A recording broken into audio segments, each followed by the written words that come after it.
তোমরা তো সকলেই জানো আরএসকে ফ্লিকার কিন্তু এখন আরএসকে টিমেই নাই, কিন্তু সে হঠাৎ করে আরএসকে টিমটা কেনই বা ছাইরা গেল? আর সে যখন আরএসকে টিমটা ছাড়বে সেটা জানার পরে বাকি আরএসকে টিম মেম্বারদের রিঅ্যাকশন কেমন ছিল, এমনকি ফ্লিকার যাওয়ার আগে তাদেরকে কি বই লাগেছিল, সেটাই জানতে পারবা কিন্তু এই ভিডিওতে। ফ্লিকার তোমাদের টিমে যাওয়ার পর থেকে অনেকের অনেক ধরনের প্রশ্ন, আমার মধ্যে অনেক ধরনের আসলে কৌতূহল ছিল কি হতে যাচ্ছে। বাট লাস্ট টাইম যখন এক্সিতে জয়েন করেছে, তো সেটা আসলে তোমরা কিভাবে দেখছো? আর ফ্লিকার যাওয়াতে আসলে তোমাদের ফ্লিকারের জন্য কেমন অনুভূতি কাজ করছে? ওমর বলে গেছিল যে অন্য কোনো টিমে খেলবে, মানে স্পোর্টস ছাড়বে এটা তো ফর শিওর জানা ছিল। একটা এত ট্যালেন্টেড একটা অ্যাথলিট টিম অবশ্যই স্পোর্টস ছাড়বে না।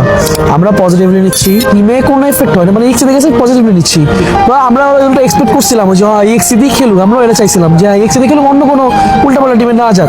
বিকজ একটা টিমে আছে যে ইনাফ কোয়ালিফায়ার আছে, যে না আমাদের পাশাপাশি ওই টিমটা আছে এক্স একটা। আমি যদি বাংলাদেশের আরএসকের পাশে গিয়েছি আমি বলবো এক্স। আর এফেক্ট বলতে হচ্ছে টিমের এরকম কোনো এফেক্ট নাই।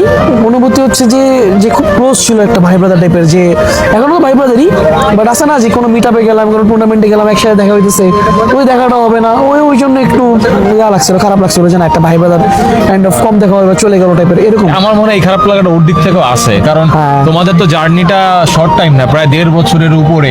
তো একটা 1.5 বছর ধরে একটা ফ্যামিলি যদি কন্টিনিউ মুভ অন করে, তখন তাদের মধ্যে অনেক স্মৃতি তৈরি হয়, অনেক ভালো লাগা তৈরি হয়। দুইটা অ্যাব্রোড ট্যুর ভাই, মানুষ বন্ধু বান্ধব নিয়ে অ্যাব্রোড ট্যুর দিতে পারে না, আমরা খেলার নামেও অ্যাটলিস্ট অ্যাব্রোড ট্যুর দিয়ে আসছি বলতে গেলে, টু বি অনেস্ট। ঠিক আছে, কত রকমের স্মৃতি আছে।